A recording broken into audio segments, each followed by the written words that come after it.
As you all know that our unit human physiology was going on, and that is finished now, and I'm starting the next unit, that is structure organization in plants and animals, that is unit 2 and chapter 5, morphology of flowering plants. So first of all we must know what does the morphology mean.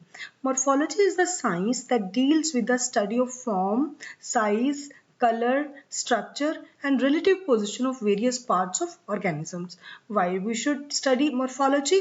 So knowledge of morphology is essential for identification of plants. Certain important criteria for classification of plants are obtained from morphology, and it gives information of a range of various variations found in a species. Knowledge of morphology is required for studying various aspects of plant life like genetics, ecology and anatomy, etc. So in this chapter, morphology of root, stem, leaf, inflorescence, flower, fruit and seed is included, and some families we will going to study, but due to COVID-19 some syllabi in our syllabus is deleted, and the morphology of root, the stem, the leaf and the fruit and seed all are deleted, and we'll have to study about only the inflorescence and the flower and description of some important families like Solanaceae or Liliaceae. So we'll be going according to that.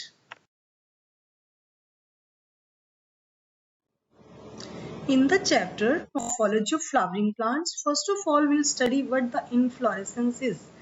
So inflorescence is the arrangement and distribution of flowers over a plant is called inflorescence.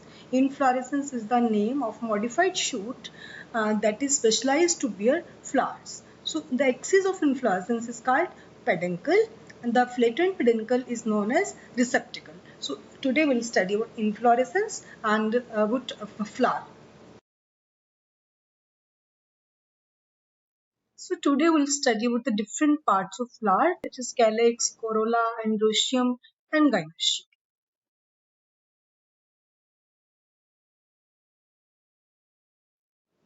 So these are the different types of inflorescence. First of all, solitary flowers. Solitary flowers means flowers when occur singly or are separated from other flowers of the same plant by vegetative regions. Solitary flowers are found by direct transformation of shoot tip into flowers. So they are of again two types, solitary terminal and solitary axillary. Terminal means when single flowers occur at the tip of the main stem and its branches. For example, poppy. And second is solitary axillary. Single flowers occur in the axils of ordinary green or foliage leaves. For example, petunia, garden, shoe flowers, etc. So next, racemose inflorescence. Racemose inflorescence is an indeterminate inflorescence which shows indefinite growth and bears a number of flowers due to presence of active growing points. The arrangement of these flowers are either acropetal or centripetal. Acropetal older towards base and younger towards apex, यानी कि जो पुराने flowers होते हैं वो नीचे की तरफ होते हैं और जो नए यंग हैं वो ऊपर की तरफ होते हैं.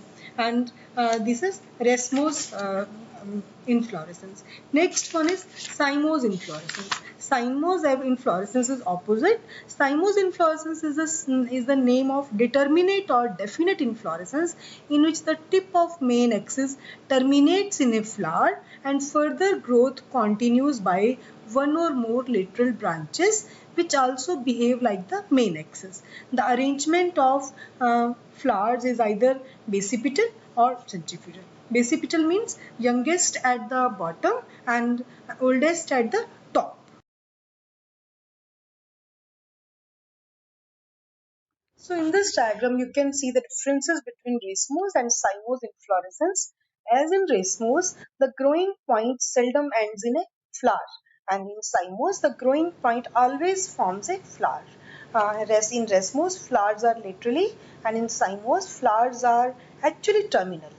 So in racemose, the flowers are formed on all sides, but in cymose, the flowers can be restricted to one side only, as in helicoid cyme type. So the arrangement of flowers is acropetal. Racemose, I have told you about acropetal, and in cymose, the actual arrangement is basipetal, which is clearly visible in the diagram. So these are the main differences between racemose and cymose infra. This diagram is showing the internal structure of flower. The flower is a reproductive unit in the angiosperms. It's meant for sexual reproduction. A typical flower has four different types of whorls arranged successively on the swollen end of the stalk or pedicel, which is called thalamus or receptacle. You can see in the diagram. There are calyx. Calyx is the outermost whorl, which when sepals jointly are called calyx, and the term for petals is called corolla, and for stamen it's androecium, and all the carpels or pistil are a term is given gynoecium. So calyx and corolla means sepals and petals are accessory organs, while androecium and gynoecium are reproductive organs. Stamens are the male reproductive part and pistil is the female reproductive part. In some flowers like lily, the calyx and corolla are not distinct, or they are termed as perianth, means we can't differentiate between sepals and petals, and the term is called tepal, and collectively it's called perianth. Calyx and corolla are not distinguishable then the term is called perianth, and the individual unit is called tepal. When a flower has both androecium and gynoecium, it's called bisexual, and a flower if having either stamen or carpels, then it is called unisexual. So there are many examples of unisexual flowers and bisexual flowers we will be doing later on.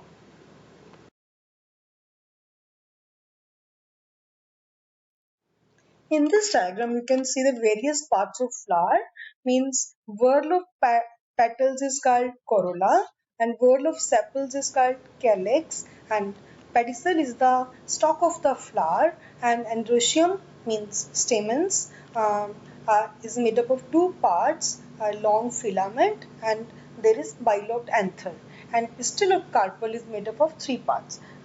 Lower swollen part is called ovary, then style, and then stigma.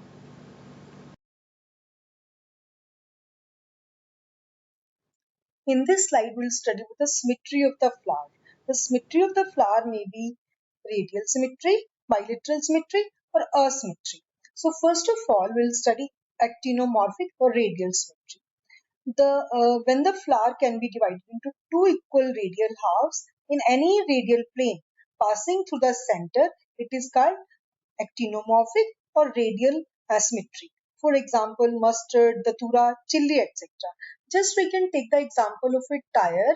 If we cut tire into two equal halves, it can pass through any plane passing through the center. It's called radial symmetry.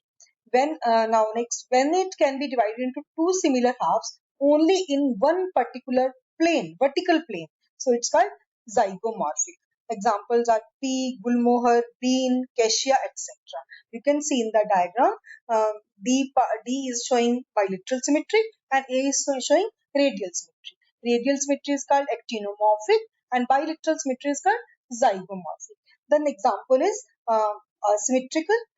If it cannot be divided into two similar halves by any vertical plane passing through the center, as in Canna, CANNA.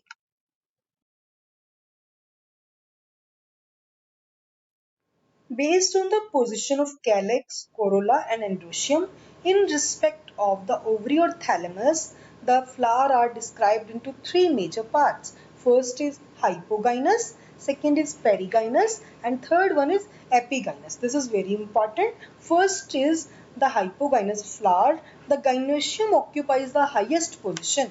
You can see in the diagram, all other floral parts are situated below it, and the ovary of such flower is called superior ovary.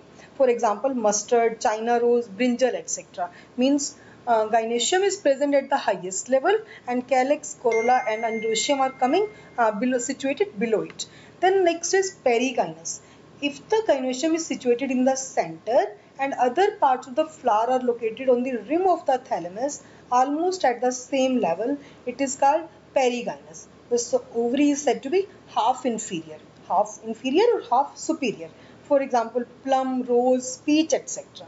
Now next type is epigynous. In epigynous flowers, the margin of thalamus grows upward, enclosing the ovary completely and getting fused with it. So in this, gynoecium is present at the lower level, and all other floral parts like the sepals, petals and stamens are present above it. So this type of ovary is called inferior position. It has examples are guava and cucumber. So this and the rays of ray florets of sunflower. So there are three major kinds on the basis of position of gynoecium.